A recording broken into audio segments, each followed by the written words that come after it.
పలికి మరచిన రామయనుచు ఒక్కసారి పలికి మరచిన హనుమ నిన్ను మరువడయ్య కాచుచుండును హనుమ నిన్ను మరువడయ్య కాచుచుండును హనుమ కాచుచుండును రాముడెవ్వడనుచులోన చర్చ చేసిన రాముడెవ్వడనుచులోన చర్చ చేసిన సచ్చిదానంద గురువుగా హనుమ మారును శ్రీ సచ్చిదానంద గురువుగా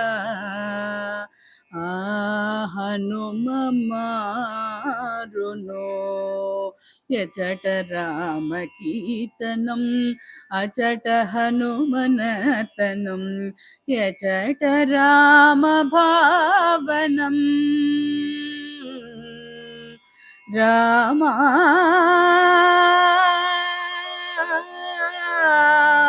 శ్రీరామా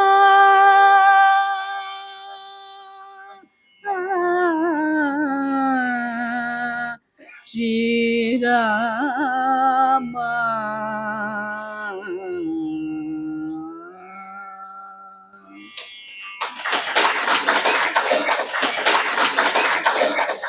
అద్భుతంగా గానం చేసిన శ్రీమతి అరుణ గారికి ధన్యవాదాలు.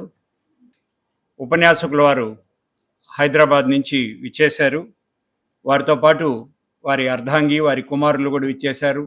అమ్మ స్వాగతం. మనందరి కరతాళ ధ్వనులతో వారు పింగళి సినీ సాహిత్య సౌరభం అనేటువంటి అంశం పైన ప్రసంగించనున్నారు.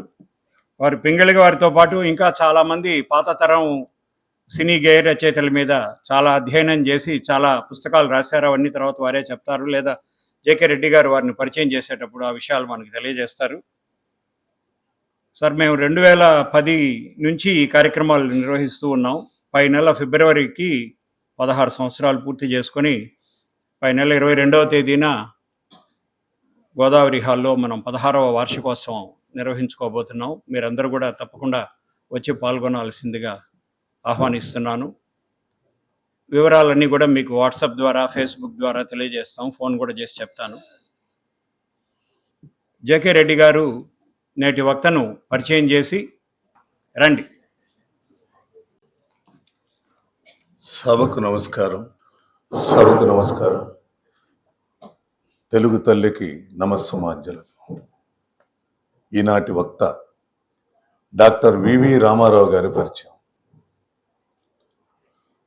డాక్టర్ వివి రామారావు గారు తెలంగాణ రాష్ట్రంలోని కరీంనగర్ జిల్లాలో గల తిరుమలాపురం గ్రామంలో శ్రీ వద్దిరాజు శ్రీకిషన్రావు గారు, శ్రీమతి రాజమణి గార్ల దంపతులకు 1964లో జన్మించారు. వీరు ఎంఏ తెలుగు మరియు ఎంఏ సాంస్క్రిట్ భాషల్లో ఉన్నత డిగ్రీలు పొంది అటు పిమ్మట ఎంఎస్ కెమిస్ట్రీ కూడా చేశారు. సో 3 స్నాతకోత్తర పట్టాలు. విశ్వనాథ సత్యనారాయణ గారి స్వర్గానికి నిచ్చెనలు నవలపై కాకతీయ విశ్వవిద్యాలయంలో పరిశోధన చేసి డాక్టరేట్ను కూడా సాధించారు.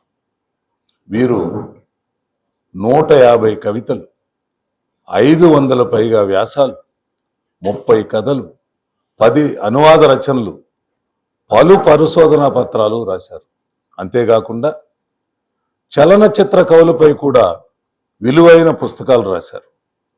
గొప్ప చలనచిత్ర కవి సముద్రాల రామానుజం మరియు ప్రముఖ చలనచిత్ర సంగీత దర్శకుడు ఎస్ రాజేశ్వరరావు గారి స్వరజీవన ప్రస్థానంపై వీరు రాస్తున్న పుస్తకాలు త్వరలో ప్రచురితం కానున్నాయి.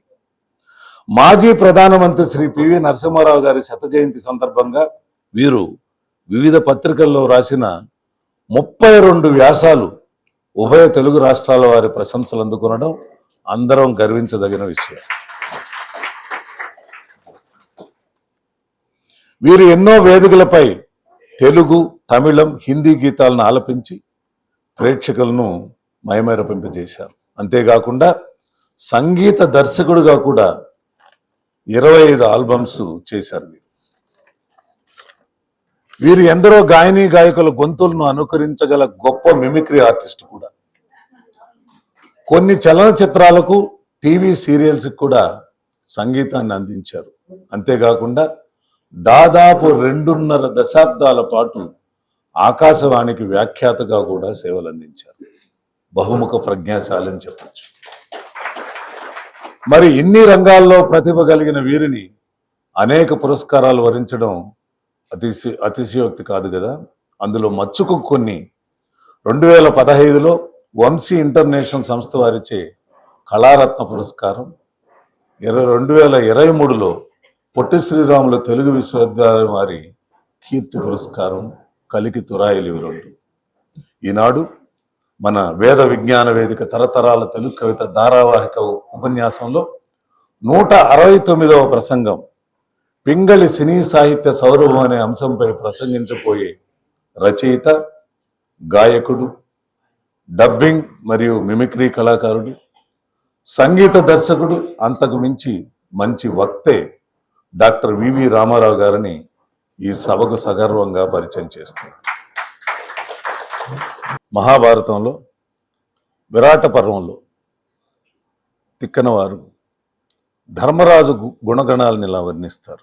యౌవాని వాకిట ఇభమద పంకంబు రాజభూషణ రజోరాజి నడగు యవ్వాని చారిత్రమెల్లలోకములకు వజ్జయై వినయంబు నొరపు గరపు యవ్వాని కడకంట నివ్వటిల్లెడు చూట్కి మానిత సంపదలీనుచుండు యవ్వాని గుణలతలేడు వారాసుల కడపటి కొండపై కలయబ్రాకు అతడు భూరి ప్రతాప మహాప్రదీప దూర విఘటిత గర్వాంధకార వైరి వీర కోటీర మణిగ్రణి వేష్టితాంఘ్రితలుడు కేవలమర్తుడే ధర్మసుతుడు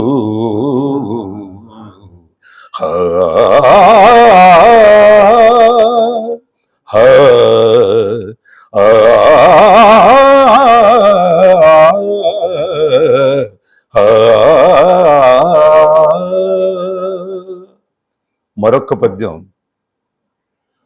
శ్రీమద్ భాగవతంలో పోతన వారు శ్రీకృష్ణుని ఇలా వర్ణిస్తారు రుక్మిణి కళ్యాణంలో. కనియన్ రుక్మిణి చంద్రమండలముఖున్ కంఠీరవేంద్రావలగ్ను నవాంభోజదలాక్షు చారుతరవక్షున్ మేఘ సంకాసదేహు నగారాతి గజేంద్ర హస్త నిభబాహు చక్రి పీతాంబరు ఘనభూషాన్వితు కంబు కంఠు విజయోత్సాహు జగన్మోహను. నమస్కారం. నమస్కారం. మరొకసారి మన రెడ్డి గారికి చప్పట్లతో మనం సంతోషాన్ని వ్యక్తపడదాం. డాక్టర్ వివి రామారావు గారికి పండిత సత్కారం గావించుకొని మనం కార్యక్రమంలోకి వెళ్దాం. వారికి మన సంప్రదాయం ప్రకారంగా జ్ఞాపికను బహుకరించి శాలువతోటి నూతన వస్త్రాలు బహుకరించి మనం సత్కారం చేద్దాం. ఈ సత్కార కార్యక్రమంలో శ్రీదేవి గారిని, రమేష్ గారిని కూడా పాల్పంచుకోవాల్సిందిగా ఆహ్వానిస్తున్నాను.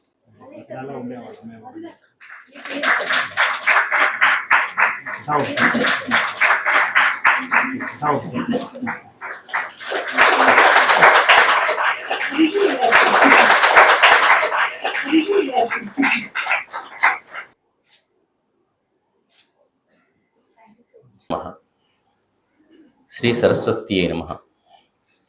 శ్రీపాదవల్లభ నృసింహ సరస్వతీ నమః.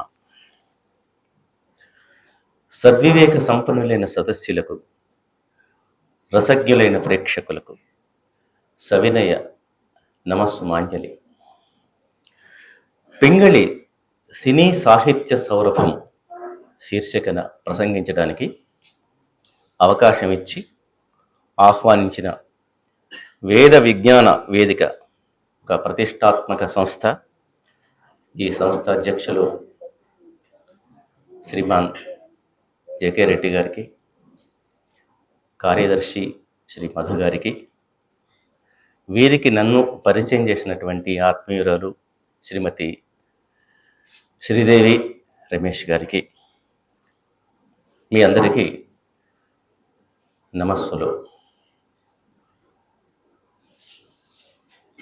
లోకంలో కాళిదాసులు చాలామంది ఉంటారు, కానీ భోజరాజులు ఉండరు. భోజరాజు ఉంటేనే కాళిదాసు ప్రతిభ బయటికి వస్తుంది. నాకు ఈరోజు జేకే రెడ్డి గారు, మధు గారులను చూస్తే భోజరాజులుగా అనిపించారు. అంచేత మాలాంటి కాళిదాసులను, కాళిదాసు అంటే మహాకవి కాదు, కాళికి దాసునిగా ఉండే భక్తులు అన్నట్టు, మమ్మల్ని ప్రేమతో పిలిచి ప్రసంగం ఇవ్వడానికి ఒక అవకాశం ఇచ్చారు. అతిశయోక్తి కాదు, కానీ ఇప్పటికిప్పుడు సద్యస్ఫూర్తిగా అనిపించింది ఇక్కడ చూస్తుంటే. పద్యాలను మధురంగా ఆలపించినటువంటి జేకే రెడ్డి గారు తన పద్యాన్ని సరస్వతికి నైవేద్యంగా సమర్పించారు. అలాగే మధు గారి పేరులోనే ఆ మృదుత్వము, మధుత్వం ఉంది కాబట్టి వారు పంచామృతంతో మాటల ద్వారా మనకు వర్షాన్ని, అమృత వర్షాన్ని అనుగ్రహించారు. కాబట్టి వీళ్ళు సూర్యచంద్రులు అంటే అతిశయోక్తి కాదు. మరి మేమంతా ఏంటండి అని మీరు అనుకోకండి. వారు సూర్యచంద్రులు అయితే మీరంతా నక్షత్రాలు. నక్షత్రం స్వయం ప్రకాశకం. మీరంతా ఉంటేనే మాకు కొంచెం స్ఫూర్తి. ఈ మాటలతో ఇక ప్రసంగ ప్రవాహంలోకి మిమ్మల్ని ఆహ్వానిస్తున్నాను. నా గురించి చాలా ఇలా పరిచయం చేస్తారన్న ఉద్దేశంతో నేను పంపించలేదు, ఊరికే ప్రొఫైల్ పంపించమని పంపించాను. ఇలా అధికంగా చెప్పడం వల్ల ఏమైందంటే మీరు చాలా ఉన్నతమైన అంచనాలతో ఉంటారు. ఒక పుష్పానికి ముందు దాని వాసన మనకు వస్తుంది. మరి పింగళి వారి సినీ సాహిత్యాన్ని, ఆ పరిమళం, సౌరభం అని పెట్టారు. ఎంత విజ్ఞతతో ఆ శీర్షిక చూస్తే, పింగళి సినీ సాహిత్య పరిశీలన లేదు, పరిశోధన లేదు, ఇంకా ఉపరిశోధన లేదు, ఏదని లేదు. సౌరభం కావాలండి మాకు, వారి పరిమళం కావాలి అన్నారు. ఆ పరిమళాన్ని పంపిణీ చేయాలంటే ఏం చేయాలి? మనకు వాహిక గానమే. 4 చిన్నగా పరిచయ వాక్యాలుగా వారి గానంలోని కొన్ని పల్లవులను పల్లవింపజేస్తే, ఓహో ఇవి కూడా పింగళివారు రాసింది అనేటువంటి ఒక ఆనందం కలుగుతుంది. ఆ తర్వాత మనం విషయంలోకి వెళ్ళిపోదాం. ఎచ్చట నుండి వీచెను ఈ చల్లని గాలి, తీవెలపై ఊగుతూ ఊలపై తూగుతూ ప్రకృతి నిల్లహాయిగా తీయగా మాయగా పరవశింపజేయుచు ఎచట నుండి వీచెను ఈ చల్లని గాలి. ఎంత హాయి రేయి, ఎంత మధురమే హాయి, చందమామ చల్లగా మత్తు మందు చల్లగా, చందమామ చల్లగా మత్తు మందు చల్లగా, ఎంత హాయి. మనసు పరిమళించెని తనువు పులకరించింది నవ వసంత గానంతో నీవు నటన చేయగనే మనసు పరిమళించనే లాహిరి లాహిరి లాహిరిలో ఓ జగమే ఊగెనుగా ఊగెనుగా తూగెనుగా ఆ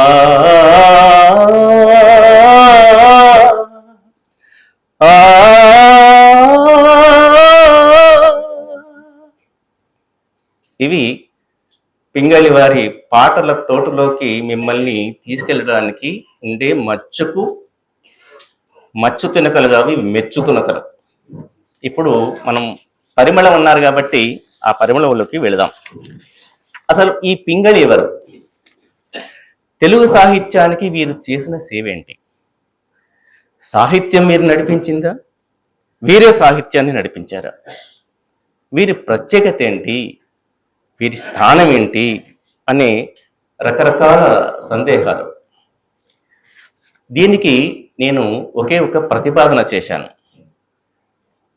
మనకు ఆంధ్ర సాహిత్యానికి, ఇందాక మీరు పద్యం తిక్కన గారిది చదివారు కదా, ఆంధ్ర సాహిత్యానికి నన్నయ్య, తిక్కన, ఎర్రన కవిత్రయం. తెలుగు సినీ కవిత్వానికి ముగ్గురున్నారు, సినీ కవిత్రయం అని పెట్టారు. వారే సముద్రాల, పింగళి, మల్లాది. ఈ ముగ్గురి కృషి వల్ల, ఈ ముగ్గురి భాషా ప్రయోగాల వల్ల అనంతర తెలుగు సాహిత్యం, అనంతర తెలుగు సినీ కవిత్వం వికసించింది, పరిమళించింది. వారిని మించిన భాషా ప్రయోగాలు కానీ, అలంకారిక అభివ్యక్తులు కానీ ఇతరులు ఎవరు చేయలేదు. అంచేత పింగళి గారు సినీ కవిత్రయం అన్నాను. తెలుగు టాకీ యుగంలో ప్రవేశించారు ఈ మూవరు. 1932లో మన తెలుగు సినిమా ప్రారంభమైంది. 36 ప్రాంతంలో సముద్రాలు ప్రవేశించారు. 39-40 ప్రాంతంలో పింగళి గారు ప్రవేశించారు. 50లో మల్లాది గారు ప్రవేశించారు. ఈ మూవరి యొక్క ప్రయోగాల వల్ల తెలుగు భాష సీరియస్ సాహిత్యానికి, సినిమా సాహిత్యాన్ని సమానంగా తీసుకెళ్లారు. అంతవరకు సినిమా సాహిత్యం అంటే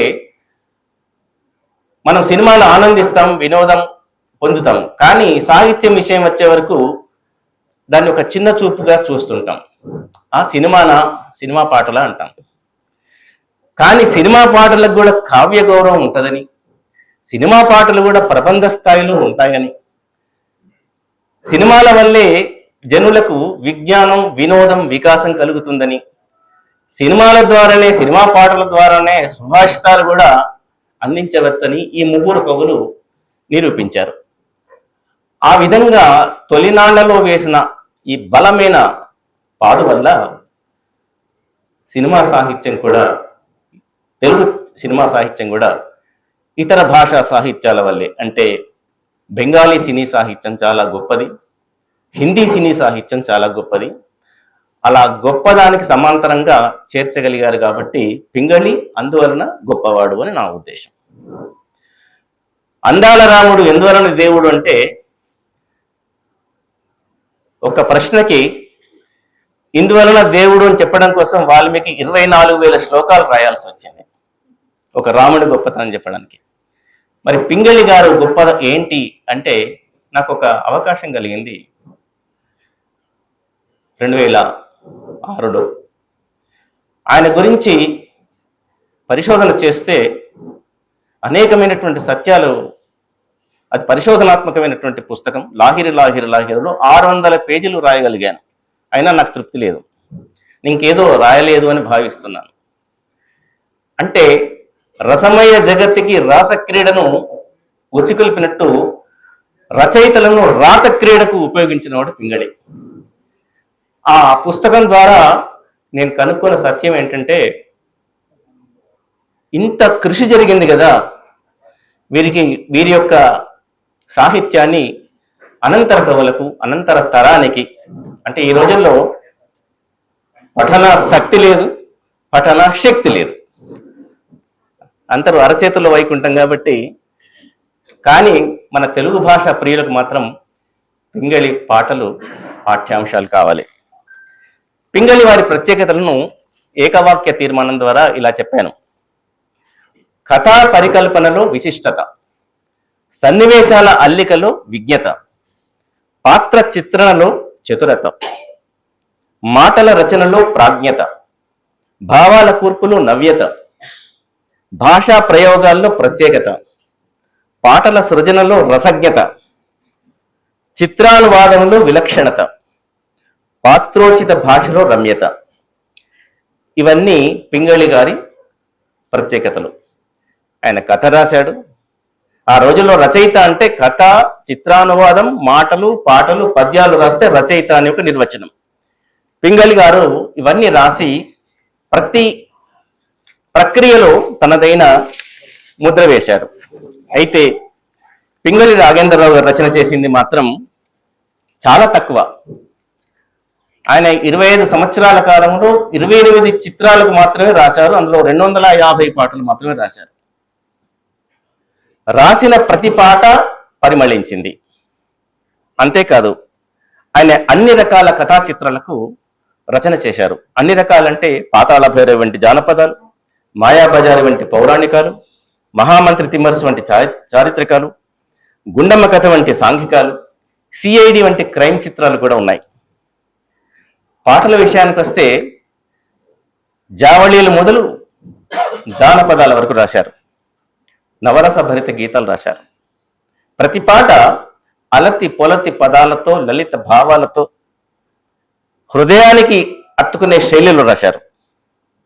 అలాగే వారి పాటలే కాదు, మాటలు కూడా. కారణం ఏంటంటే సినీ రంగానికి రాకముందు పింగళి గారు నాటక రచయిత. పింగళి వారి జీవన ప్రస్థానం గురించి చెప్పాలంటే ఈ సమయం సరిపోదు. అంచేత నేను నేరుగా సినిమాకే అంకితమయ్యాను. పింగళి గారు శ్రీకాకుళం జిల్లా వాడని, బందరుకు వచ్చాడని, తర్వాత మెకానికల్ ఇంజనీరింగ్ అని, ఆ తర్వాత సబర్మతి ఆశ్రమానికి వెళ్ళాడని, బ్రహ్మచారిగా ఉన్నాడని, నాటకాలు రాసి జైలు శిక్ష అనుభవించాడని, వారి ప్రతిభను చూసి కమలాకర కామేశ్వరరావు గారు వారిని కేవీ రెడ్డికి పరిచయం చేశారని 4 వాక్యాలు చెప్పాను పూర్వరంగం. అదంతా చెప్పాలంటే చాలా సమయం పడుతుంది. పింగళికి స్పృశిస్తున్నాను. ఆయన ఆజన్మ పర్యంతం బ్రహ్మచారిగా ఉంటానని దీక్ష తీసుకున్నాడు. ఆయన దేశభక్తుడు. ఆయన నాటకాలు రాశాడు. ఆయన సినిమా రంగానికి వస్తానని, పాటలు రాస్తానని ఎన్నడూ కలగనలేదు. అతని దృక్పథంలో సినిమా అనే అంశమే లేదు. అదే భగవత్ లీల. అనుకున్నామని జరగవన్నీ, అనుకోలేమని ఆగవకన్ని, జరిగేవన్నీ మంచికన్ని, అనుకోవడమే మనిషి పని అంటారు కదా ఆత్రేయ గారు. అలాగే అనుకోకుండా ఆయన వచ్చారు.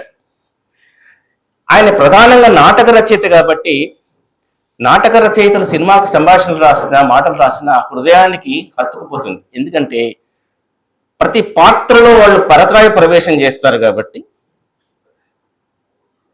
పాత్రల మనస్తత్వాలు తెలుస్తాయి కాబట్టి, పాత్రోచిత భాషను, పాత్రోచిత పాటను, సన్నివేశాన్ని కూడా వాళ్ళకు ఊహిస్తారు కాబట్టి, అందువల్ల పింగళి గారు నాటక రచయిత కావడం వల్ల వారి రచన చాలా సాంద్రతరంగా ఉన్నది.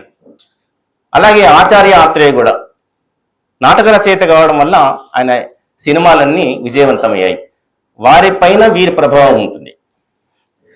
అయితే ఈ నాటకాలు చదివినటువంటి కామేశ్వరరావు గారు వాహిని సంస్థ వారికి పరిచయం చేయడం, అంతకుముందు భలే పెళ్లి తారుమారు 2 చిత్రాలు తీశారు. అవి విడుదల కాలేదు. ఆ తర్వాత వింధ్యారాణిని ఇతని నాటకమే తీశారు. అది పరాజయం పొందింది. ఆయన కొంచెం నిరాశపడి ఇక నేను సినిమా రంగానికి రాను అని బందరు వెళ్ళిపోతే మళ్ళీ కామేశ్వరరావు గారు వారి మిత్రులు వాహిని సంస్థకు పరిచయం చేశారు. షేక్స్పియర్, కింగ్ లియర్ డ్రామా తీసుకొని గుణసుందరి కథ అని ఒక అద్భుతమైనటువంటి చిత్రం, కథ, మాటలు, పాటలు రాశారు. ఒక డిగ్లామరైజ్డ్ హీరో శివారావును పెట్టి తీశారు. అది చాలా విజయవంతమైంది. ఇక గుణసుందరి కథ చిత్రంలో పాటలు, మాటలు, పాత్రలు, అందులో పాత్రలు అరమతి, కాలమతి అని పెట్టారు పేర్లు. హరమతి అంటారు. హర కాదు, అరమతి, కాలమతి. అరమతి అంటే 50% బుద్ధి ఉన్నవాడు. ఈ కాలమతి అంటే తమిళ్ మీకు తెలుసుగా, కాలు ముక్కాలు అంటాం కదా. కాలమతి అంటే 0.5% మాత్రమే, 20% మాత్రమే బుద్ధి ఉన్నవాడు కాలమతి, 50% బుద్ధి ఉన్నవాడు అరమతి. ముగ్గురు ఉంటారు మూర్ఖులు. ఇలా గిడిగిడి అన్నాడు అంటే టాటా, టెంకణాలు అతను విజృంభించాడు గుణసుందరి కథలో. అందులో ఒక పాట, ఆ పాట ఈనాటికి ప్రతి ఇంట మారుమోగుతుంది. శ్రీ తులసి జయ తులసి జయమునియవే జయమునియవే. ఈ పాట పింగళి గారు రాశారు. ఈనాటికి తులసి కళ్యాణం చేస్తే ఆ పాట తప్పకుండా మన మనసులో మోగుతుంటుంది. ఏ పాట అయితే తరాలు మారినా స్వరం మారకుండా ప్రతి ఇంట మోగుతుందో ఆ పాటనే యూనివర్సల్, సార్వకాలీన. ఆ సార్వకాలీన సాధించింది పింగళి. ఆ తర్వాత తులసమ్మ మీద ఎవరు పాటలు రాయలేదు, ఆయన ఒక్కడే రాశాడు. గుణసుందరి కథ ద్వారా ఆ పాటతో ఆయన మారుమ్రోగింది. అయితే అప్పుడు ఒక సమస్య వచ్చేసింది. ఈ కళ కోసమా, కాసుల కోసమా? ఇలాంటి సినిమాలు చూస్తుంటే కొంతమంది చూస్తారు ఎట్లా. అప్పుడు వాహిని, విజయ విడిపోయాయి. కాసుల కోసమే అయినటువంటి దృక్పథం, కమర్షియల్ దృక్పథం ఉన్నవారు నాగిరెడ్డి చక్రపాణి గారు.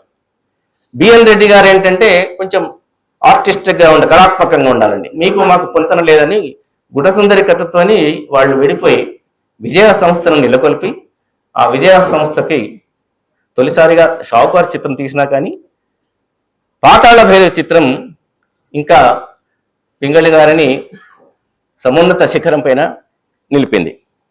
పాతాళ భైరవి సాహస వీరుడైన పేద యువకుడిని రాకుమారి ప్రేమించడం ఇతివృత్తం. కానీ ఆ చిత్రానువాదం చాలా గొప్పగా చేశారు. అందులో మాటలు, పాత్రలు, తోటరాముడు, అంజిగాడు, రాణిగారి తమ్ముడు, సదాజపుడు వాడు నిరంతరం జపిస్తుంటాడు. పాత్రల పేర్లు గమ్మత్తుగా ఉంటాయి. రాణిగారి తమ్ముడు అంటే మనం ఈ రోజుల్లో కూడా ప్రజాస్వామ్య ప్రభుత్వంలో ముఖ్యమంత్రికి సంబంధించినటువంటి ఎవరో తమ్ముడో బావమరిదే ఉంటాడు, అధికారం చెలాయిస్తుంటాడు. అలా రాణిగారి తమ్ముడు, వాడికి పేరు ఉండదు, రాణిగారి తమ్ముడు అని పెట్టారు పాత్రల పేరు. మరి పాటలు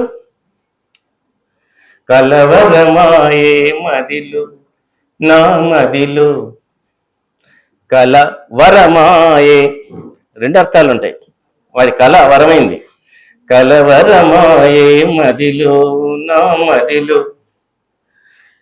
ఇది మిళితం చేస్తూ చెప్తుంటానండి ప్రసంగం. ఎందుకంటే సినిమా పాటలు చెప్పాలంటే కేవలం పొడిగా కలవరమాయ మదిలో పాటలు రాసాను, ఎంత ఘాటు ప్రేమయో రాసాను, రాముడు మంచి బాలుడు, ఇట్లా చెప్తే మీకు అట్రాక్షన్ ఉండదు. కొంచెం పరిమళం ఉన్నారు కదా, కొంచెం గానం. అందులో జేకే రెడ్డి గారు నన్ను గాయకుడు అని పరిచయం చేశారు. గాయకుడు అంటే గాయాలు చేసేవాడు కాదు, గాయాలు మానిపేవాడు. కన్నులలోన కలలే ఆయే మనసే ప్రేమ మందిరమాయ అంటది నాయిక. అక్కడ పాత్రోచిత పాటకు కూడా కన్నులలోన కలలే ఆయే మనసే ప్రేమ మందిరమాయే అంటే నాయకుడు ఏమంటాడంటే కన్నులలోన గారడి ఆయే మనసే పూల మంటపమాయ అంటాడు.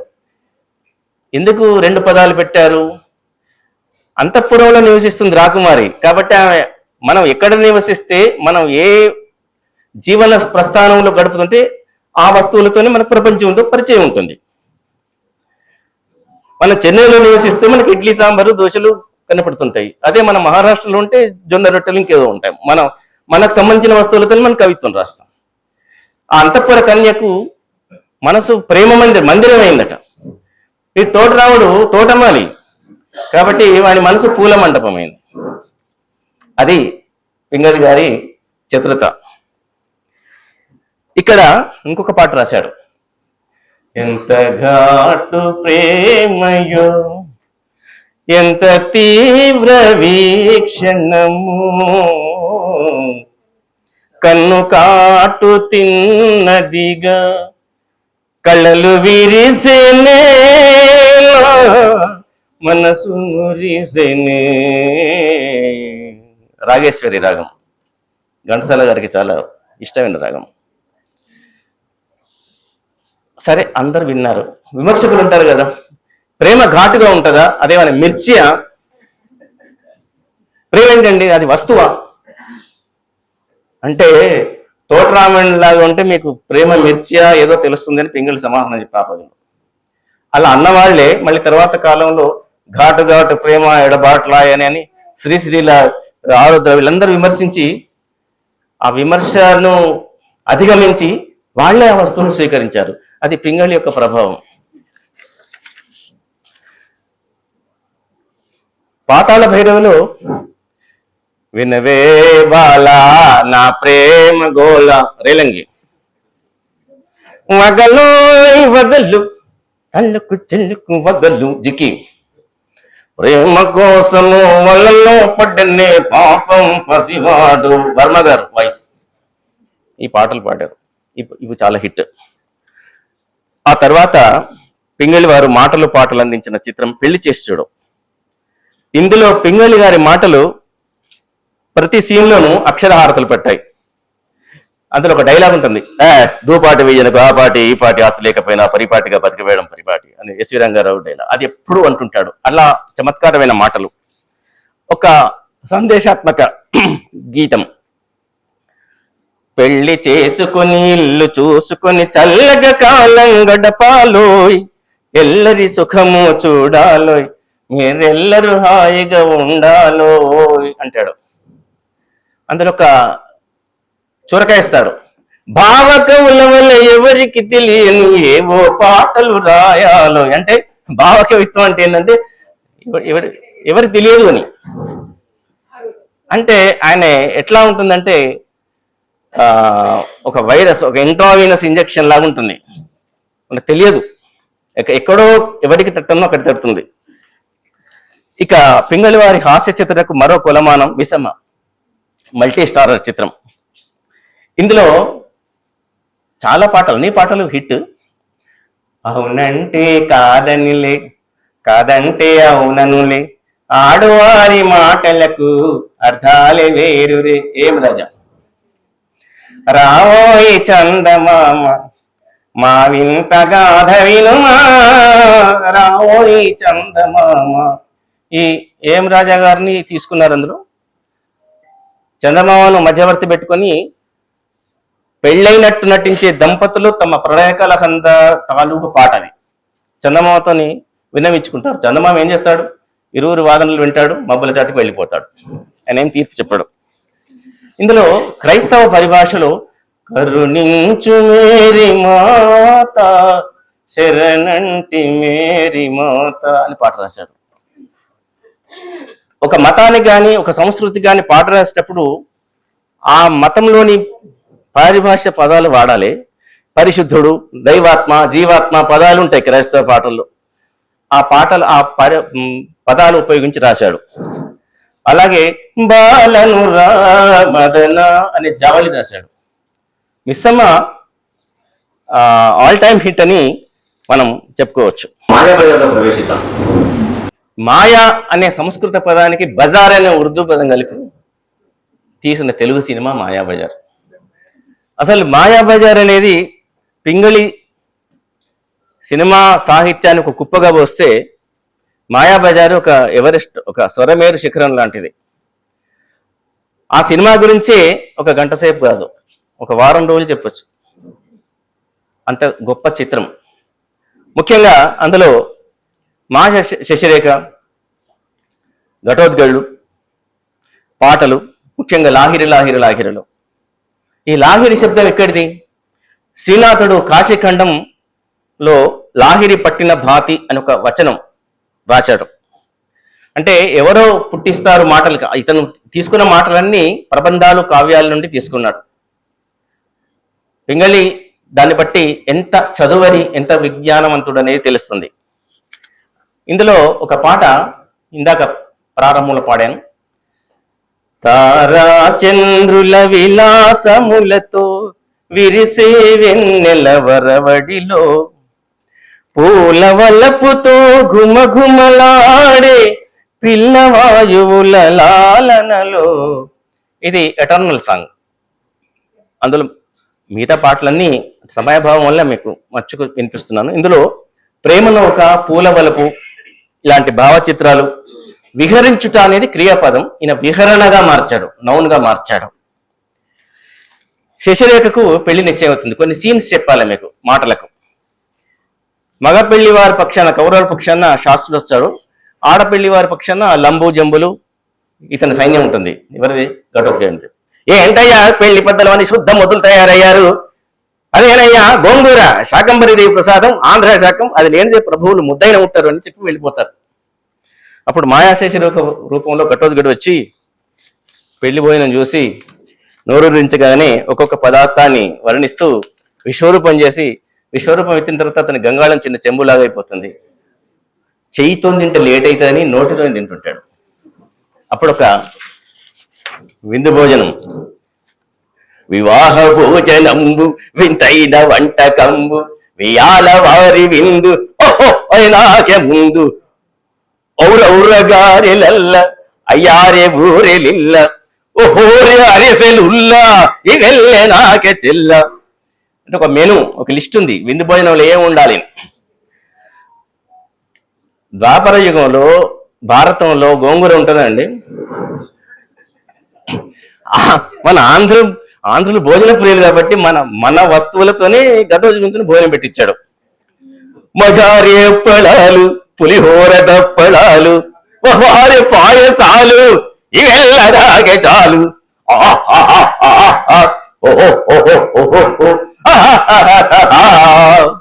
మాధవపేది. అయితే ఇందులో హై హై నాయక ఎంత మదం ఎంత కావరం ఎంత పొగరం, అస్మదీయులు తస్మదీయులు, తల్పం గెల్పం కంబళి గింబళి, అసలు పదాలు. కృష్ణుడు ఏమంటాడు? బలరాముడు ఆగ్రహాన్ని పొందుతుంటాడు. ఏంట్రా ఈ ప్రేమ వ్యవహారం, ఈ కాల పిల్లలు ఇంతే అన్నా. ఈ కాల పిల్లలు ఇంతే అనేది ఈ జనరేషన్లో వాడినట్టు ఆనాడు 1957లోనే వాడాడు. ఒక చోట కౌరవులు కొట్టుకుంటుంటారు. ఆర్తనాదముల శ్రవణాంధకరంగా ఉన్నవి అంటాడు. వాడు ఏడుతుంటే వీడికి శ్రవణాంధకరంగా ఉంటుందట ఘటోత్కచుని ఆశ్రమం చిన్నమయ్య కాదు చిన్నమయ్య. మయుడు మయసభ నిర్మిస్తాడు.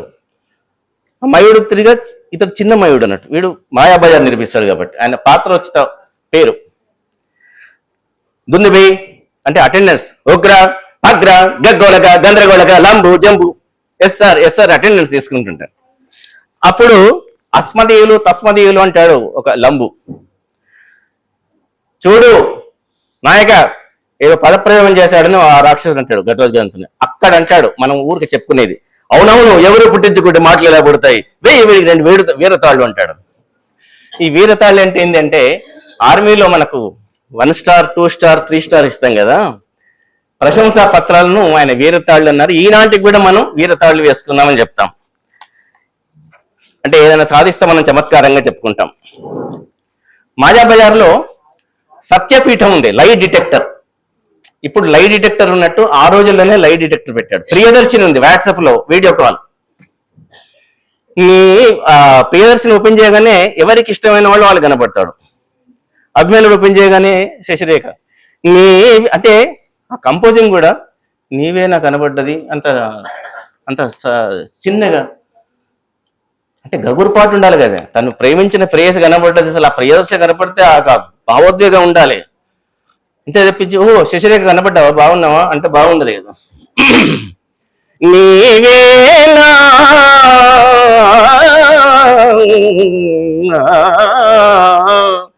అంటే మనం చూసేవాళ్ళకి కూడా అబ్బా అవ్వేనులాగా ఇంత పులకరింతుంటది. నీవేనా నన్ను పిలిచినది, నీవేనా నన్ను తొలచినది, ఇట్లా పాడతారు. ఆ పాడడంలో, కంపోజింగ్ లో, ఆ పాత్రలో, ఆ గగురుపాట్లో మనం అంత పరగా అసలు జీవిస్తాం అన్నట్టు. అది ఆనాటి వాళ్ళ విజ్ఞత. ఆ మాయాబజారు ఆ విధంగా సినిమా పాటలతోని, మాటలతోని, కథతోని అది ఎన్ని స్వర్ణోత్సవాలు, రజతోత్సవాలు, వజ్రోత్సవాలు చేసుకున్నప్పటికీ కూడా తెలుగు సినిమా చరిత్రలో ఒక గొప్ప దృశ్య కావ్యాన్ని అందించారు పింగళి గారు. దీనికి మీరు చప్పట్లు కొట్టారు.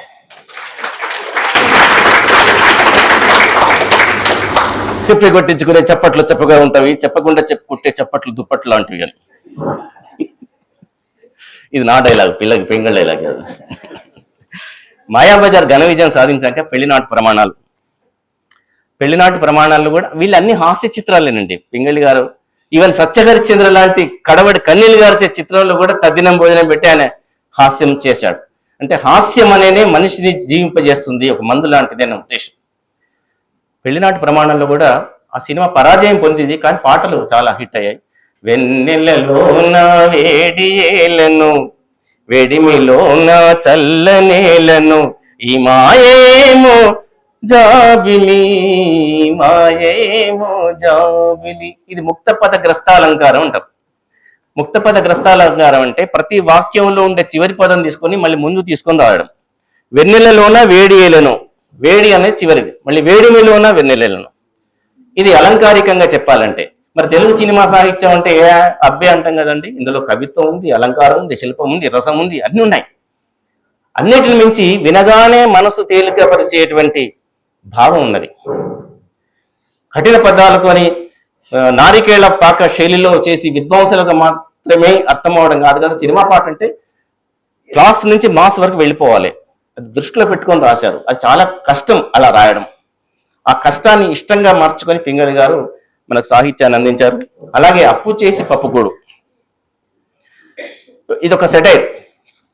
అప్పులే సిఎస్ఆర్ అంటాడు, అప్పులు ఎన్నైనా చేయవచ్చు కానీ అప్పులు ఒక్కటి మాత్రమే ఉండాలి అంటాడు. అప్పులైనా ఎన్నైనా ఉండొచ్చు, అందరి దగ్గర చేయొద్దట, ఒక్కరి దగ్గర అప్పులు చేయాలట. సిఎస్ఆర్ అంటాడు అప్పులు ఎన్నైనా చేయవచ్చు, అప్పులు మాత్రం ఒకరి దగ్గరనే చేయవలేను అంటాడు.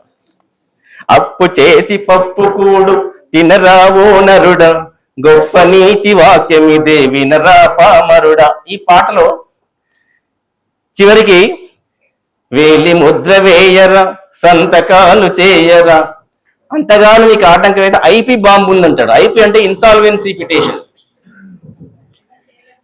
అప్పులు ఎగ్గొడితే వాడి మీద అందరూ నామంబావులాగా మీద పెడితే వాడికి కోర్టుకు వెళితే ఐపీ వేసుకుంటే వాడు విముక్తుడైతే చిట్కా కూడా చెప్పాడు.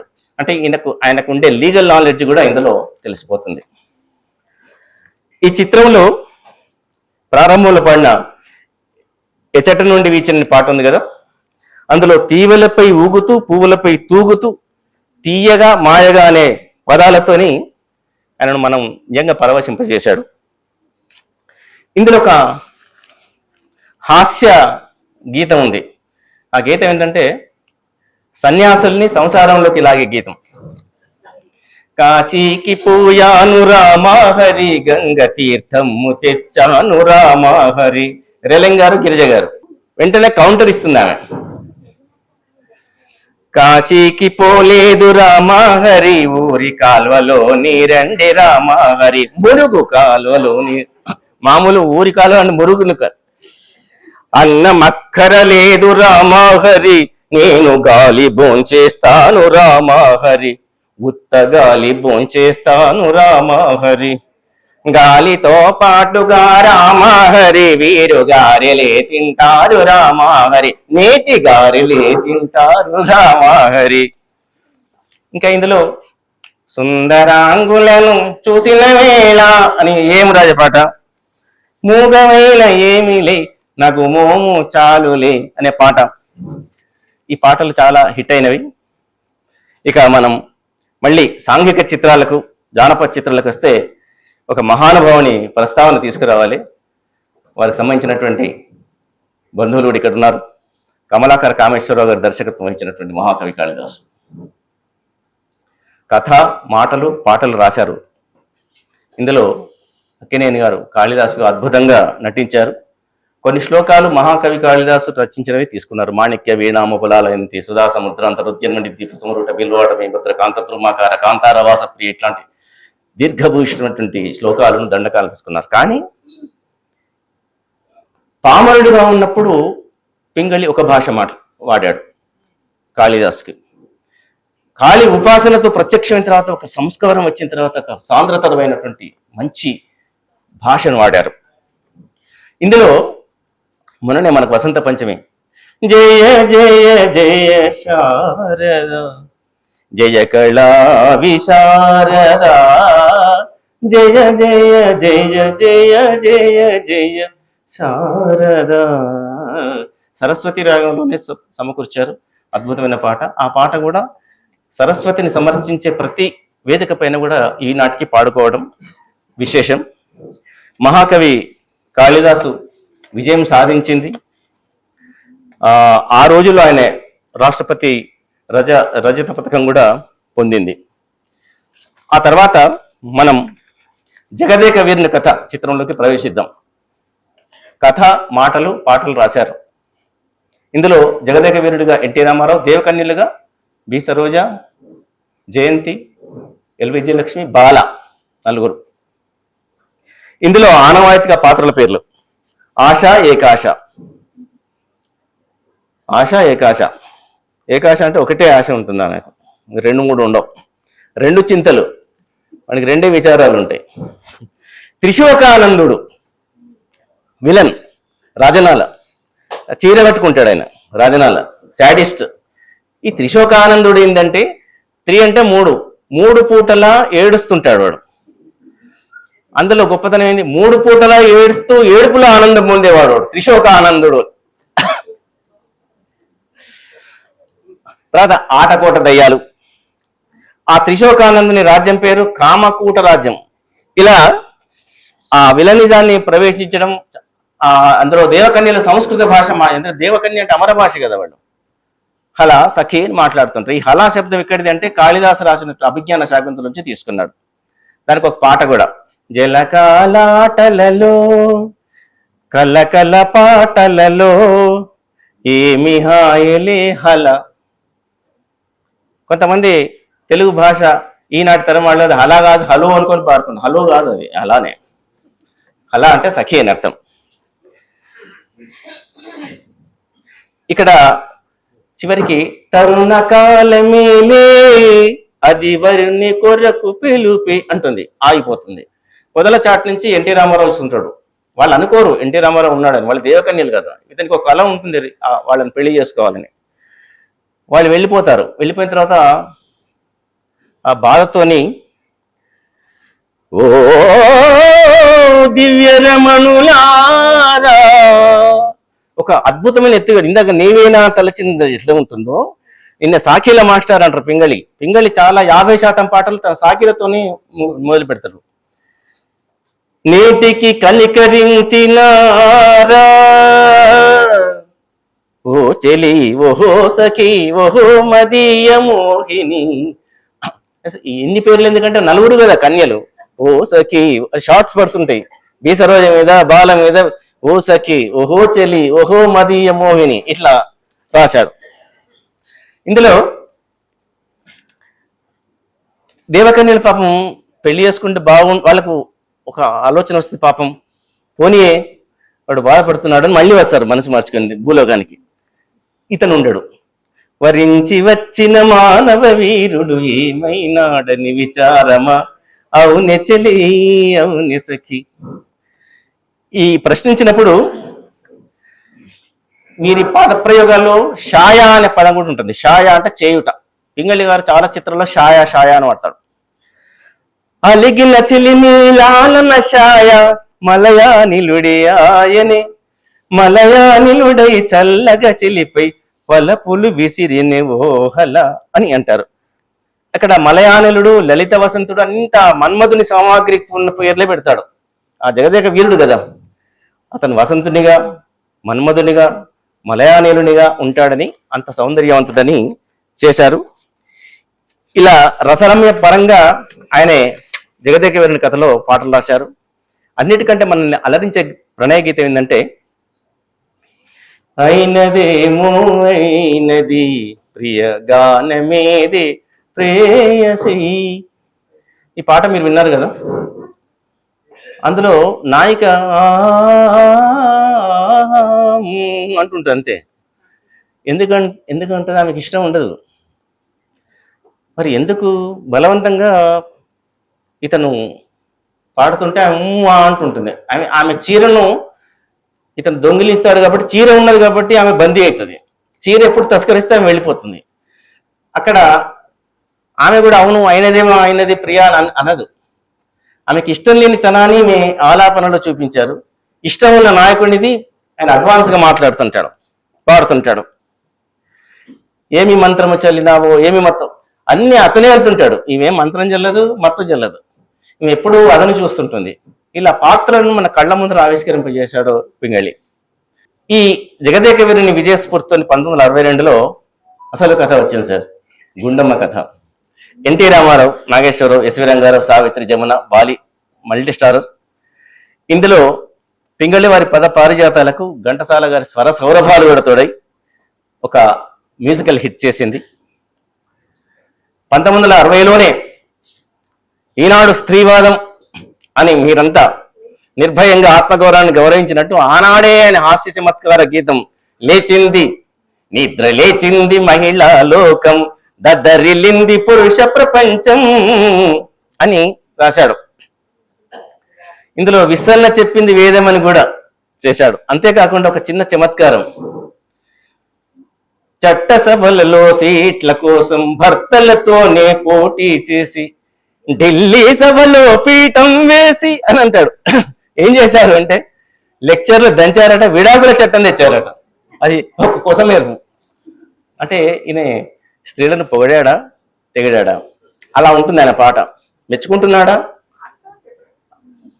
అంటే ఎవరికి ఏది ఇష్టం ఉంటే అది స్వీకరించాలి. మనం పంచామృతం అయినప్పుడు వాడికి కిస్మిస్లు వస్తాయి, వాడికి కాజు వస్తుంది, వాడికి పాలు వస్తాయి. ఈయన పాట పంచామృతం లాంటిది.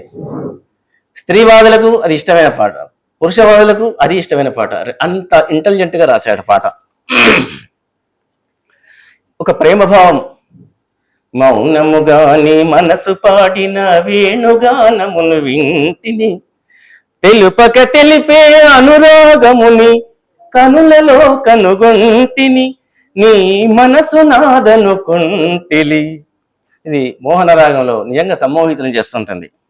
అంటే ప్రేమ భాష కన్నుల ద్వారా వ్యక్తమవుతుంది అనేటువంటి సున్నితమైన అంశాన్ని కూడా తీసుకొని పింగళి వారిని అంటారా, నువ్వు బ్రహ్మచారికి పెళ్ళే కాలేదు, ప్రేమ తెలియదు, ఏం రాస్తావు అని అన్నారట. ప్రతి అనుభూతికి ప్రతి అనుభవం కావాలంటే మనం చంద్రమామ మీద రాయాలంటే చంద్రమండలం వెళ్ళాలా అంటాడు పింగళి. అంటే ఇతరుల అనుభవాన్ని కవి ఏం చేస్తాడు, తను ఒక దర్శనం చేసి ఆ దర్శనం ద్వారా పాటను వ్యక్తీకరిస్తారు. అది ఆ సినిమా కవుల యొక్క గొప్పతనం. ఇందులో సాకి సన్నగవీచి చల్లగాలికి కన్నులు మూచిన కలలాయే తెల్లని వెన్నెల పానుపుపై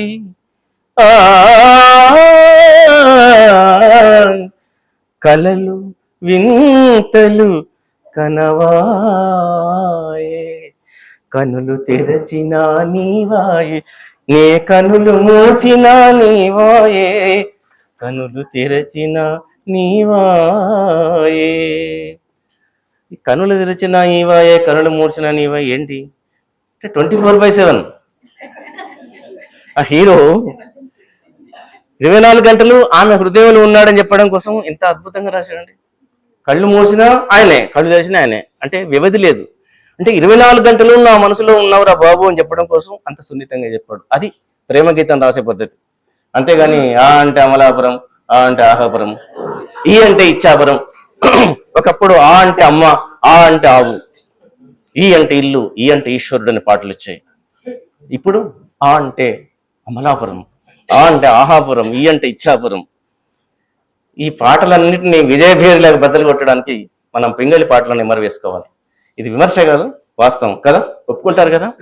అలా ప్రేమ గీతాలు కానీ, విరహ గీతాలు కానీ, ప్రణయ గీతాలు కానీ, ప్రణయ గీతాలు కానీ పాత్రోచిత భాషతోని ఆయన సార్వజనీనంగా అంటే ఎటర్నల్గా ఉండేటట్టుగా రాశారు. అసలు గుండమ్మ కథలో అది పాటల తోట. ఎంత హాయి రేది, ఎంత మధురమీ హాయి. ఇక్కడ యమకాలంకారం, చందమామ చల్లగా, మత్తు మందు చల్లగా. చకారాన్ని ఎట్లా ప్రొనౌన్స్ చేయాలి, చాపైన జట ఉండేది మునుపు, చ చ చూపులు అంటారు, చూపులు. చల్లగా, శశలకు భేదం ఆ అభివ్యక్తిలో ఉంటుంది. చందమామ చాలా చల్లగా ఉన్నాడు, చందమామ మొత్తం మంది చల్లుతున్నాడు, స్ప్రే చేస్తున్నాడని ఆ యమక అలంకారం ఆ సొగసుతో రాశాడు. వేషము మార్చెను, భాషను మార్చెను, మోసము నేర్చెను, అసలు తానే మారెను, అయినా మనిషి మారలేదు, అతని మమత తీరలేదు. ఘోరారణ్యంలో ఆక్రమించిండు, హిమాలయపై జెండావాతుడు, ఇంత చేసినా మనిషిలో ఉండేటువంటి స్వార్థ చింతన లేదు అని ఒక బాధాకరమైనటువంటి పాట. అది ఈనాటి కూడా ఈనాటి చాలా అనువర్తితం. అప్పుడు 60లోనే కాదు, ఈ 2026 వచ్చిన తర్వాత మనిషి ఎంత స్వార్థపరుడయ్యాడు అనేది అద్భుతంగా రాశాడు. ఇక్కడ సంగీత పరంగా ఒక చిన్న అంశం చెప్పాలి. మోహన రాగంలో స్వరపరిచాడు ఘంటసాల గారు. సాధారణంగా శివరంజని రాగాన్ని మనం కొంచెం విషాదానికి ప్రత్యేకంగా తీసుకుంటాం. ఘంటసాల గారు ఏం చేశారు, మనిషి విజయానికి మోహన రాగం పెట్టి మనిషి పతనాన్ని మాత్రం ఒక విషాద భావాన్ని గాంధారం మార్చి, అయినా మోహన మనిషి మారలేదు, మోహన అతని మమత తీరలేదు, అక్కడ ఒక విషాదం, మమత తీరలేదు అని సంతోషంగా అనలేదు, ఒక విషాద, అయ్యో ఇంత చేసినా కానీ అతనికి ఆంక్ష తీరలేదని. ఇందులో సాధారణంగా పెళ్ళైన తర్వాత ఏం చేస్తారు, హానీమూన్కి వెళ్తారు, మీకు దగ్గర ఊటీ కొడైకెనాల్ వెళ్ళిపోతారు. సినిమాలో ఒక అద్భుతమైన పాట రాశారు, ప్రేమ యాత్రలకు బృందావనము నందనవనము ఏలను, కులుకు తులుకు చెలి చెంతముండగా వేరే స్వర్గము ఏలను. ఎందుకంటే అంటే ఆ పాటలో ఆయన దాన్ని చరణం ద్వారా సమర్థిస్తున్నాడు. చెలి నగుమోము చంద్రబింబమై పగలే వెన్నెల కాయగా, సఖినిరి చూపుల చల్లదనంతో జగమునే ఊటి షాయగా. నాకెందుకయ్యా ఏసీ ఎందుకు, ఇక్కడ ప్రేమికురాలు ఉన్నది, ఆమె మొహం చంద్రబింబం, అది చల్లగా ఉంది, అంచేత నాకు ఊటీ వద్దు కొడైకెనాల్ వద్దు. అది ఆయన యొక్క ఈక్వేషన్. ఇందులో అలిగిన వేళను చూడాలి, కోలో కోలి చాలా చాలా ప్రాచుర్యం ఉంది. గుండమ్మ కథ చిత్రం తర్వాత చారిత్రక చిత్రం మహామంత్రి తిమ్మరసు, హిస్టారికల్. ఇందులో గుమ్మడి ఆయన జీవితంలో అద్భుతంగా నటించిన చిత్రం మహామంత్రి తిమ్మరసు.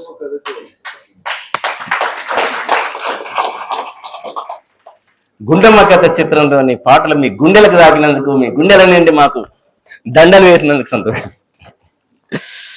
తర్వాత ఈ మహామంత్రి తిమ్మరసులో హంబీరుడు, కందోళి అనే పాత్రలు కూడా కల్పించాడు. అంటే ఆయన చారిత్రక పరిజ్ఞానం చాలా మంది ప్రాముఖ్యం ఉండేటువంటి చరిత్రను ఎవరైనా రాస్తారు. తిమ్మరసు చరిత్ర ఈయన చాలా పరిశోధన చేసి రాశాడు. మహాకవి కాళిదాసు చరిత్ర పరిశోధన చేసి రాడు. అది ఆయన యొక్క విజ్ఞత, పాండిత్యం. ఇందులో మోహన రాగమహ మూర్తిమంతమాయే, మోహన రాగము మూర్తిమంతమాయ అని రాశాడు. మోహన రాగము మూర్తిమంతమా అంటే పెండాల మీటర్ పడతలేదు సార్. మోహన రాగనన్ను అక్కడ ఏదో రావాలి. మోహన రాగమహా మూర్తిమంతం. ఈ అహా ఎందుకు పెట్టాలి అంటే అక్కడ చిత్రం వేస్తుంటుంది. చిత్రం చూసి ఆహా అంటే ఏదో మ్యూజిక్ డైరెక్టర్ అడిగాడని ఆహా రాసుకో అనలేదు. ఏంటి సన్నివేశం, అక్కడ పెద్ద చిత్రం గీస్తుంటది. ఆ చిత్రానికి మోహన రాగం రాగమే మూర్తిమంతమైంది అన్నట్టు. అంటే రాగమే అదొక ఆకారం పొందింది ఆహా అని చెప్పడం. మరి చప్పట్లు కొట్టద్దు దీనికి కూడా.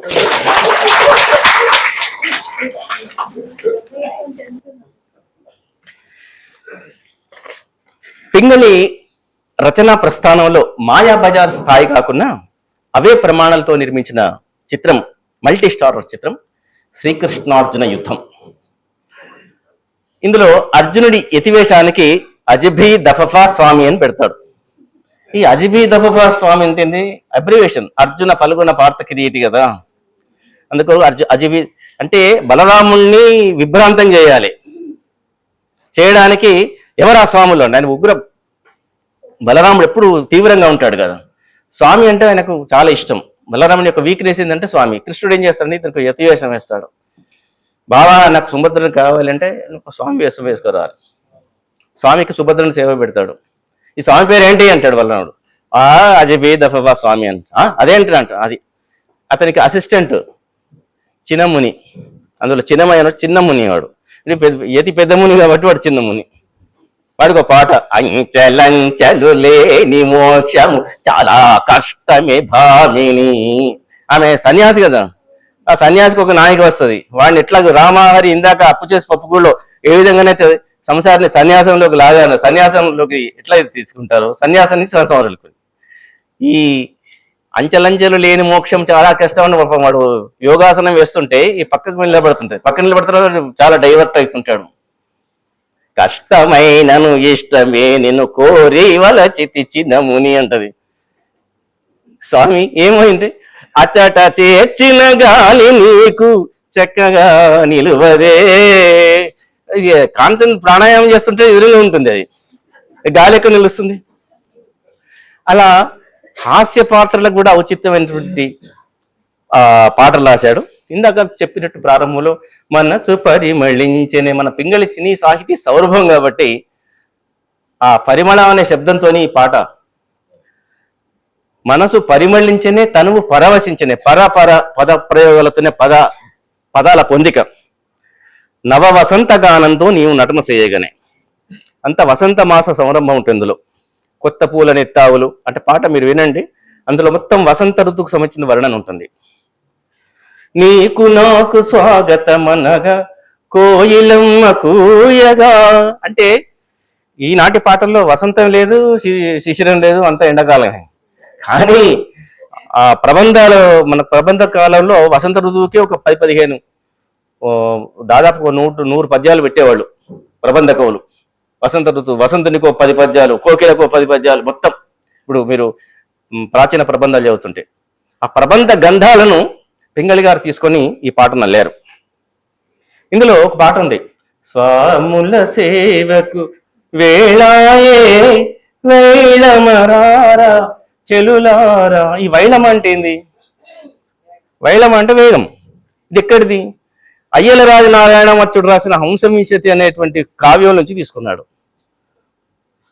అంటే ఇందాక లాహిరి శ్రీనాథుని తీసుకున్నాడు. దాన్ని బట్టి పింగళి యొక్క పాండిత్యం, ఆయన ఎంత ప్రతిభ ఉంది అనేది మనకు అర్థమైపోతుంది. ఈ సినిమా తర్వాత సత్యహరిశ్చంద్ర, సిఐడి, భాగ్యచక్రం, ప్రమీలార్జునీయం ఈ చిత్రాలు రాశారు. ముఖ్యంగా మాయాబజార్లో వివాహ భోజనం గురించి రాసినట్టే సత్యహరిశ్చంద్రలో తద్దినం భోజనం గురించి రాశాడు. తద్దినం భోజనం వివాహ భోజనం ఏముంటుంది తేడా అనుకోండి. మెను చాలా, తద్దినం భోజనం వేరండి. చామకూర, కంద, పులుసు ఏవో ఉంటాయి అందులో. అవి వివాహ భోజనంలో వాడకూడదు. కొంతమంది అయ్యగారులు ఉంటారు, పుణ్యతిథి శుభతిథి 2 చేస్తుంటారు పూజలు. వాడు పుణ్యతిథులు పెట్టి పెట్టి పెట్టి పెళ్లిలో కూడా పుణ్యతిథి అంటాడు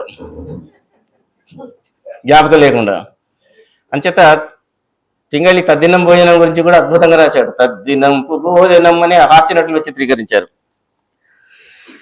అయితే జెకే రెడ్డి గారి స్ఫూర్తితో పద్యాలు బాగా రాశారు పింగళి గారు. అయితే మరి ఇన్ని పాటలే చెప్తున్నాను కదా, మీకు అనిపిస్తుంది మరి అది కథ, మాటలు, పాత్రలు వీలైనంత వరకు చెప్పుకుంటూ వచ్చిస్తున్నాను. సత్యహరిశ్చంద్ర అంటే 1965. ప్రసంగం ముగింపుకు వస్తున్నది, చూస్తున్నాను సమయం. పద్యాలు 2. హరిశ్చంద్రలో అంటే అన్ని సినిమాల్లో పద్యాలు, కానీ హరిశ్చంద్రలో ఆకాశవాణి ద్వారా చాలా ప్రచారమైన పద్యాలు ఇవే. నానా దేవదనంబులున్ ద్విజుల మాన్యంబుల్ వినా. హరిశ్చంద్రుడు విశ్వామిత్రునికి తన రాజ్యాన్ని సరస్వం దారవోసే టైంలో పాడే పద్యం. భూరి సంస్థానైశ్వర్య సమేతమై వరలు మత్ సామ్రాజ్య సర్వస్వమున్ దానం విచ్చితి. అష్టదిక్కులు ఇలా చంద్రక్షోణులే సాక్షిగా దానం వెచ్చితి ఏలుకొమ్మిక మునీంద్ర కీర్తి సాంద్రుండవై.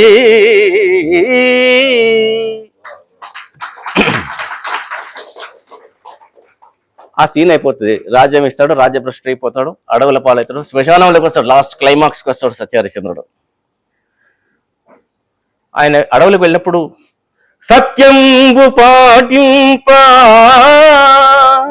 సర్వరాజ్యము వీడి ఆలు బిడ్డలతో అడవులకే గుదే ఓ సత్యవాది ఓ దయామూర్తి నేపథ్యంలో పోతుంది హరిశ్చంద్రుడు వెళ్ళిపోయింది. చివరికి శ్మశానంలో చింతామతి వస్తుంది. వనిత ఏటికి బొంక చూపుతువు అంటాడు ఎన్టీ రామారావు అని.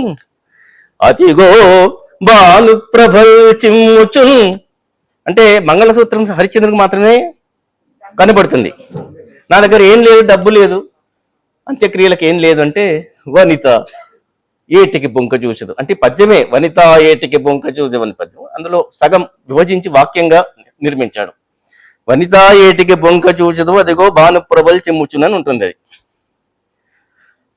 అదిగో బాను ప్రభల్ చిమ్ముచున్ కనులన్ గ్రమ్మి అనర్ఘ రత్నమణులన్ రాజిల్లు సత్భూషణంబను శంకం కలిగించే అమ్ముకొనరాదా ఇట్టి దుష్ప్రాప్తికి మనమున్ గట్టిగా రాయి చేసుకుని నీ మాంగల్యము మానిని. ఈ 3 పద్యాలు ఉదాహరణ పింగళి గారికి.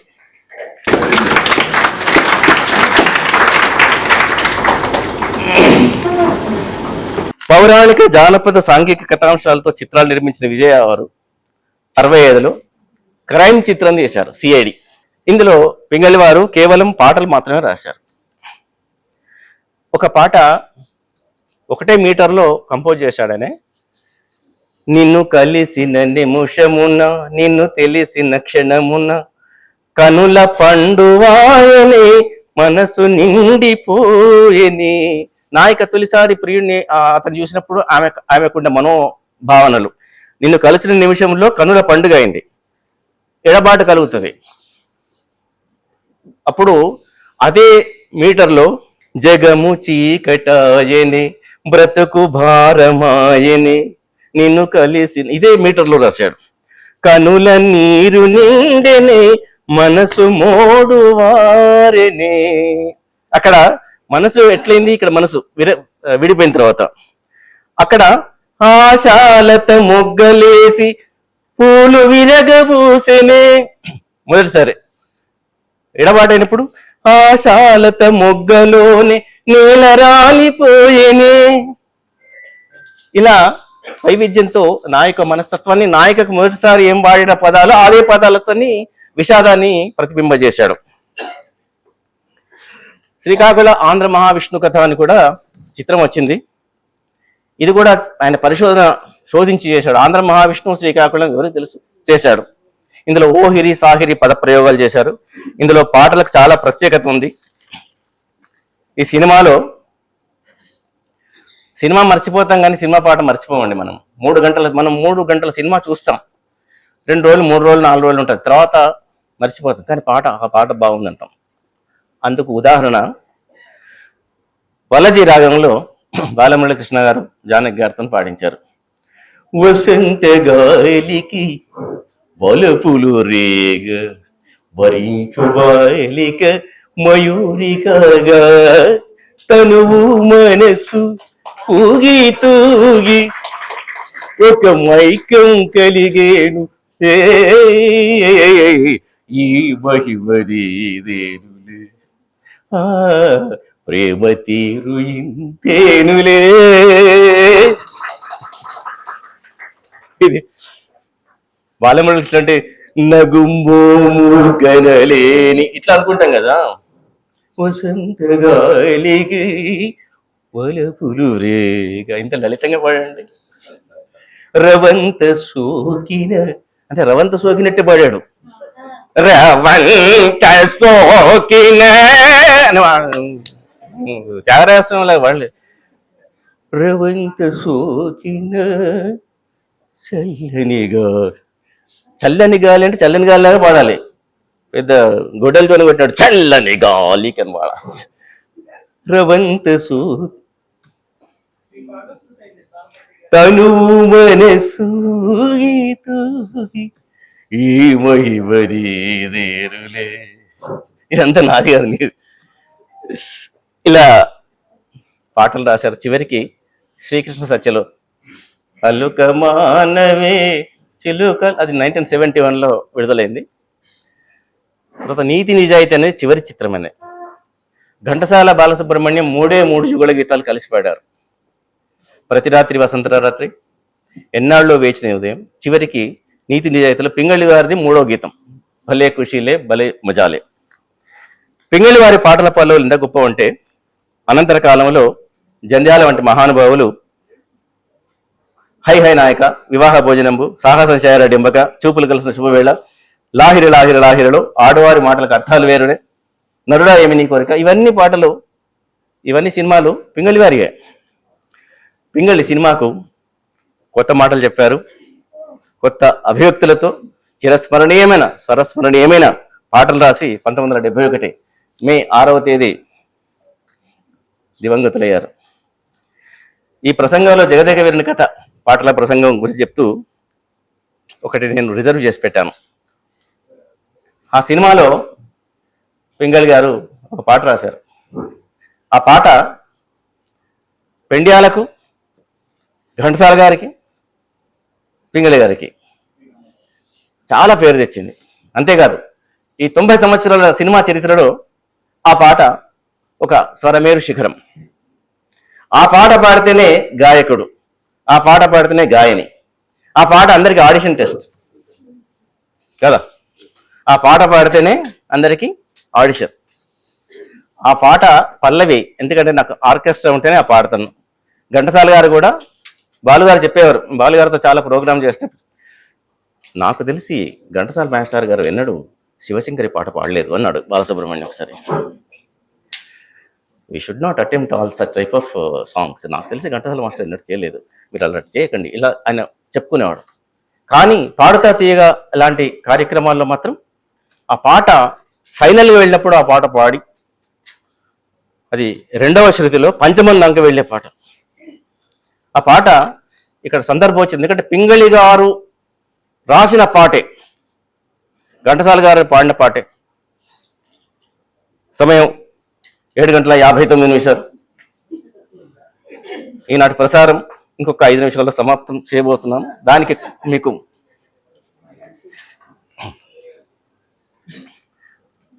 నిజానికి కూడా పాడాలంటే హృదయం కదల, ఒక పాట పాడడానికి మైక్ చాలా కనికరించాలి. పాట ప్రొఫెషనల్ సింగర్స్కి ఉండే మైక్, ఆర్కెస్ట్రా వేరు. ఇక్కడ మేము చేయాలంటే మాకు వీఆర్ స్ట్రెయిన్ అవుతుంది. అయినా మీకోసం దాన్ని ఒక 2 వినిపించి ముగిస్తాను.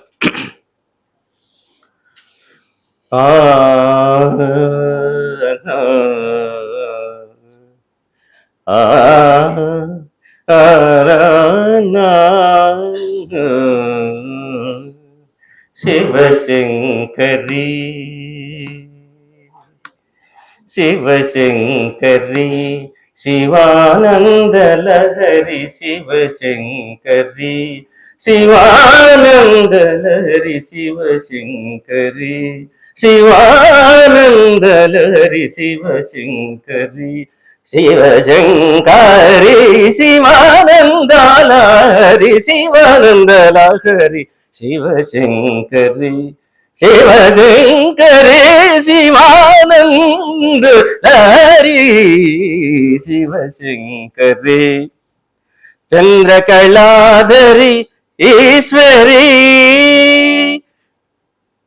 మనసు కరుగదా మహిమ చూపవా దీన పాలనము సేయవే శివశంకరి శివానంద లహరి శివశంకరి చంద్రకళాధరి ఈశ్వరి నిజ.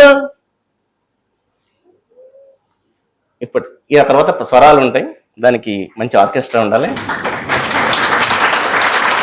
ఈ శివానంద లహరి పాట, లహరి అంటే తరంగాలు, ఆనంద తరంగాలలో ముంచెత్తి అటు పాటను ఆ సంగీతాన్ని మనకు అద్భుతంగా అందించారు పింగళి గారు. పింగళి గారు చివరిగా రాగాలలో రవళి, భావాలలో సరళి, తెలుగు పలుకుల కదలి, పదకర్త పింగళి అని నేను ఆయన నిర్వచించి వచించి సమర్పించి ముగిస్తున్నాను.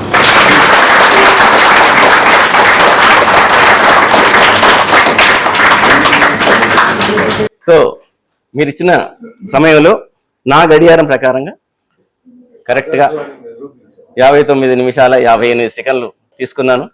ఈ మహత్తర అవకాశం నాకు అందించినటువంటి వేద విజ్ఞాన వేదికకు నమస్కారం అనేది నా డిక్షనరీలో ఒకటే పదం సార్. ధన్యవాదాలు. అంతకంటే మించిన కవిని కాదు, ప్రతిభ. కానీ నాకు ఇన్నాళ్ల నా యొక్క జీవన ప్రస్థానంలో ఇంత మంచి కార్యక్రమంలో పాల్గొన్న అనుభూతి మాత్రం ఇది ఒక మౌంట్ ఎవరెస్ట్ అని చెప్పుకుంటున్నాను. త్రికరణ శుద్ధిగా హనుమాచార్య అంటే త్రికరణ శుద్ధిగా చేసిన పనులకు దేవుడి మెచ్చును, జీవుడి మెచ్చునను. ఆ త్రికరణ శుద్ధిగా మీకు మనస, వచస, శిరస నమామి ప్రణామం. ధన్యవాదాలు. గంటసేపు అద్భుతంగా ప్రసంగం చేసి గానం చేసి మనందరినీ కూడా అలరించిన రామారావు గారికి మన కర్తావధానంలో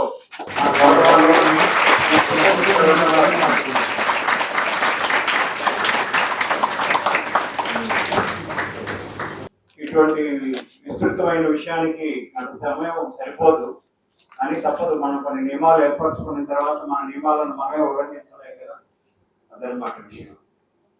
రామారావు గారికి తెలియపరచడం కోసంగా మన సభలో పింగళి వారితో ప్రత్యక్ష పరిచయము, అనుబంధము ఉన్నటువంటి యేచూరి చలపతిరావు గారు ఉన్నారు.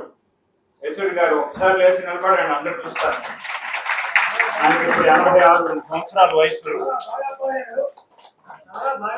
కూర్చోండి, మీరు కూర్చోండి. మనం కాఫీ తాగేటప్పుడు ఆయన సెకండ్ ఇచ్చి చెప్తారు. లోపాలు అభినందనలు రెండు కూడా. రామారావు గారు, మీరు సంతోషించే విషయం, కమలాకర్ కామేశ్వరరావు గారు వారిని మద్రాసుకి పిలిపించి విజయ వారికి పరిచయం చేశారన్నారు కదా. కమలాకర్ కామేశ్వరరావు గారి సోదరుల కుమారులు మనకు సభలో ఇచ్చేస్తున్నారు. అక్కడ ఉన్నారు కమలాకర ఆనంద శివరామ్ గారు, వారి సతీమణి రాజేశ్వరి మేడం గారు వారన్నమాట. మద్రాసులో ప్రసంగిస్తే ఇవి కొన్ని స్పెషల్ అట్రాక్షన్స్ అన్నమాట. మీరు ఏ విషయాలు అయితే మాట్లాడతారో దానికి సంబంధించిన వాటి ఇక్కడ అందుబాటులో ఉంటారు. గ్రేట్. సూర్యకాంతం గారు అబ్బాయి కూర్చున్నారు అన్నారు కదా, మీరు మాయాబజార్ గురించి చెప్పారు కదా. మీరు మాయాబజార్ గురించి చెప్తూ పింగళి గారి మాటల్లో గుండమ్మ గారి గురించి కూడా చెప్పారు.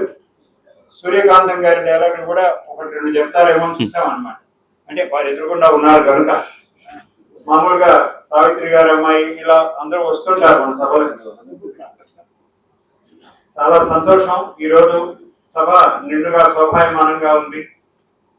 మీ అందరికీ ముందుగా తెలియజేసినట్లుగా పై నెల 22వ తేదీన అంటే ఫిబ్రవరి 26 నాడు గోదావరి హాల్లో మన వేద విజ్ఞాన వేదిక 16వ వార్షికోత్సవం నిర్వహించుకోబోతున్నాం. కార్యక్రమ వివరాలన్నీ మీకు త్వరలో తెలియజేస్తాం. మన సభకు విచ్చేసిన మీ అందరికీ, మన ఆహ్వానాన్ని మన్నించి విచ్చేసి అద్భుతమైన ప్రసంగము గానం చేసినటువంటి డాక్టర్ రామారావు గారికి, వారి కుటుంబానికి, వారిని పరిచయం చేసిన శ్రీదేవి గారికి, రమేష్ గారికి, పత్రికా మిత్రులకు అందరికీ కూడా ధన్యవాదాలు తెలియజేస్తూ వేద విజ్ఞాన వేదిక ఉపాహార విందు ఆరగించవలసిందిగా ఆహ్వానిస్తున్నాను.